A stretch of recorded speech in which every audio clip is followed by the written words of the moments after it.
Hoje no programa 9 Minutos nós vamos falar a respeito de perdas, lidar com as perdas.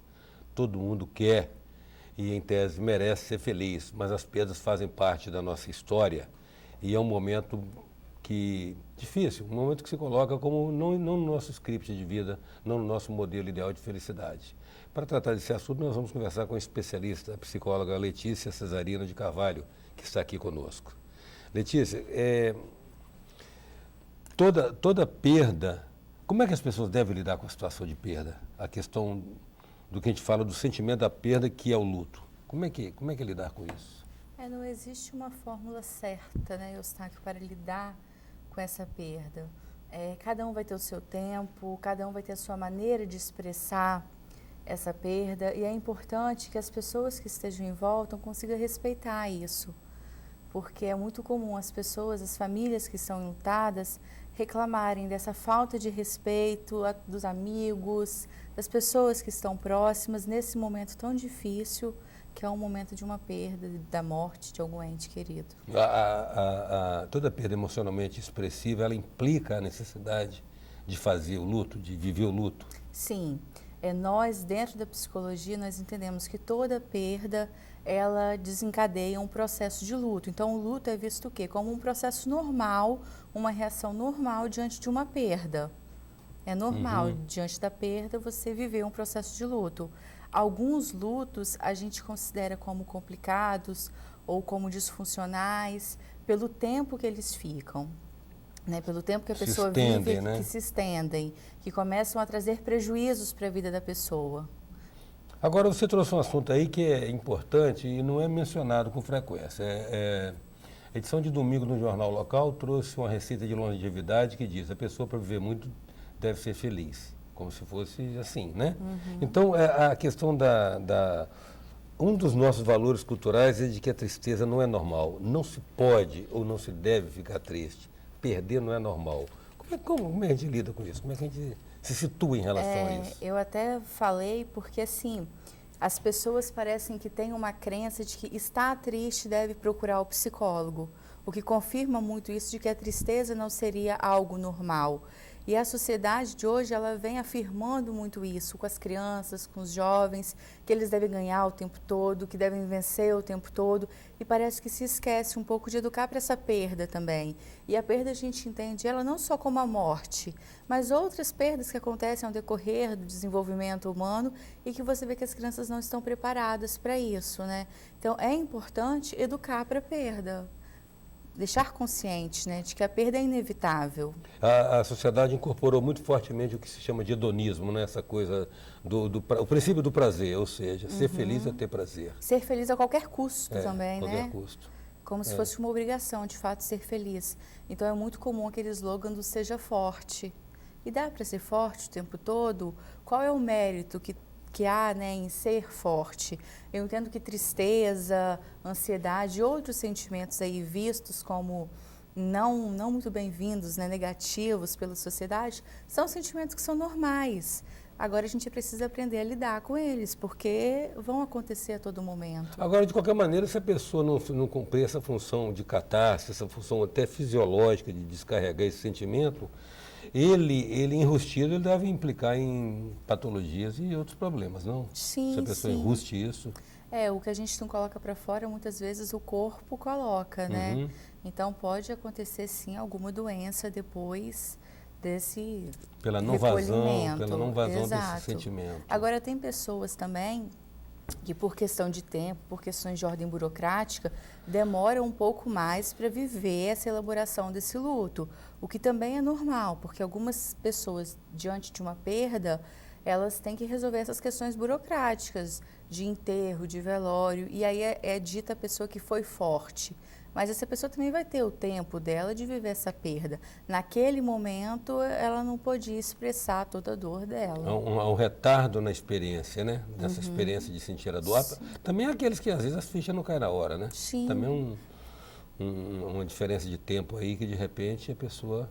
E que precisa ser respeitado, né? As pessoas têm muita pressa, muito imediatismo, como se fosse sofre tudo que tem para sofrer logo e toque em frente. E não é tão simples assim.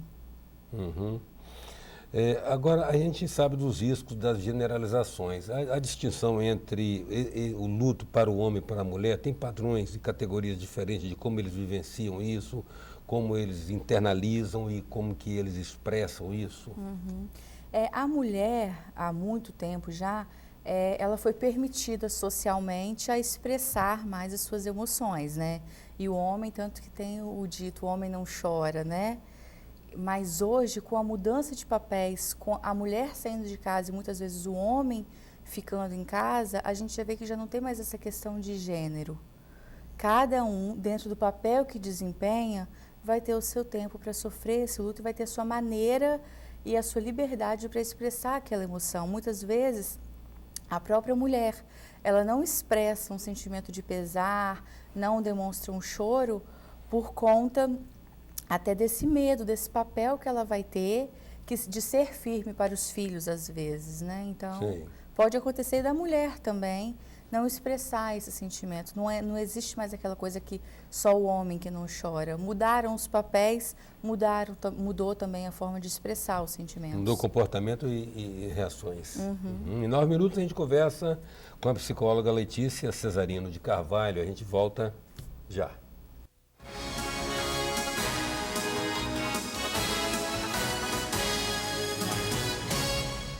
Voltamos com 9 minutos que traz hoje a psicóloga Letícia Cesarino de Carvalho. Estamos falando de perdas, de lidar com perdas, de viver o luto. E quando falamos de viver o luto, nós estamos falando de alguns tipos de luto, né, Letícia? Sim. Porque tem, digamos assim, tem lutos mais expressivos emocionalmente, tem lutos... Existem categorias, tipos de luto? Sim, existe. As categorias, elas estão divididas de acordo com a maneira que esse luto é expresso. E aí isso vai estar reforçando aquela ideia do tempo e da forma como ele vai ser expresso e a maneira como ocorreu também. Então, a gente tem um luto que ele é disfuncional, quando é aquele luto que é prolongado e muitas vezes não está fazendo muito bem para aquela pessoa. A vida paralisou, tudo parou e só se vive aquela perda, né? As coisas perderam o sentido. Tem um luto não reconhecido, que muitas vezes ele vem decorrente de processos até de separação, que são as perdas simbólicas que acontecem ao decorrer da vida e que a sociedade muitas vezes não se atenta para isso enquanto uma perda, enquanto um processo de luto, né? E aí tem o luto patológico também, e aí vão criando várias categorias de luto, mas todos eles vão estar variando em relação à maneira de expressar, o tempo de expressar e como ocorreu essa perda. Uhum. O luto não reconhecido e esse luto simbólico, né? Tipo assim, uma mudança de ciclo de vida, deixa um ciclo para começar outras fases de vida, né? Os ritos de iniciação que tem também na juventude, separações, né? Isso. Esses são os processos de luto não reconhecido, que a sociedade muitas vezes não enxerga isso como uma perda. Nem todo mundo entende que a separação envolve uma perda. Agora, veja bem, quando a pessoa está vivendo luto, há um conflito entre a realidade objetiva e a realidade subjetiva da pessoa, entre o racional e o emocional? Sim, está tudo muito misturado, é um momento muito carregado. Então, uma das funções até do trabalho durante a terapia é a gente conseguir separar um pouco esse racional e esse emocional, para que as coisas consigam ter, né, seguir o seu fluxo, ter um caminho a ser percorrido, porque se misturam, porque está tudo muito embolado. É muito difícil separar isso sozinho. Ah, tá. Então, na verdade, terapeuticamente, a intervenção consiste em ajudar a distinguir, né, uma coisa da outra. Ou vocês criam algum tipo, vocês terapeutas que abordam isso, você tem especialidade, inclusive, em psico-oncologia, né, que trata exatamente de pacientes portadores de doenças, moléstias graves.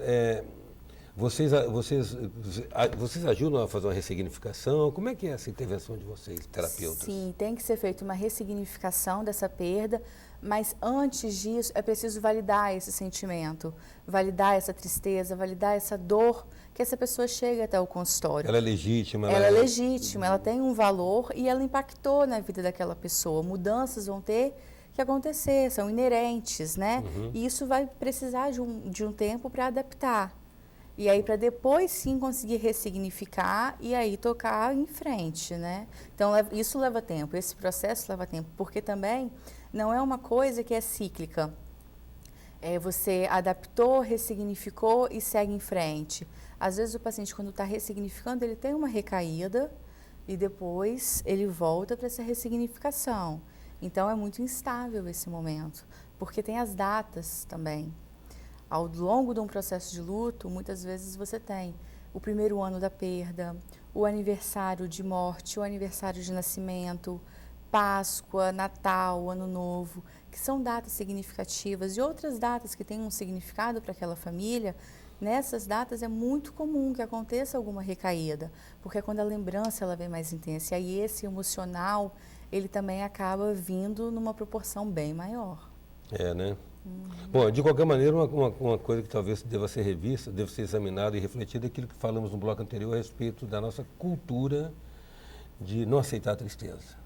É super importante isso. Os pacientes que eu atendo, eles falam que a melhora é bem maior assim, né? Quando as pessoas que estão em volta validam esse sentimento deles e não pedem o contrário. As pessoas que ficam pedindo para ser forte o tempo todo, muitas vezes a família enlutada, a pessoa enlutada, tende a se afastar dessa pessoa, porque é como se ela tivesse que ser forte, como se nada tivesse acontecido na vida dela. Tem um ditado italiano que fala ride e il mundo riderá contigo e piangerà solo. Ri que o mundo vai rir com você. Se você chorar, você vai chorar sozinha. Isso, de uma certa maneira, reforça esse valor comportamental, né? É porque parece que puxa até, né? Como se a tristeza chamasse a tristeza. Então, as pessoas, às vezes, até se afastam dessa pessoa que está mais enlutada, que está mais entristecida, que está vivendo essa perda, porque tem medo até de serem contaminadas. Ainda existe essa crença de que vai chamar. E aí as pessoas automaticamente se afastam.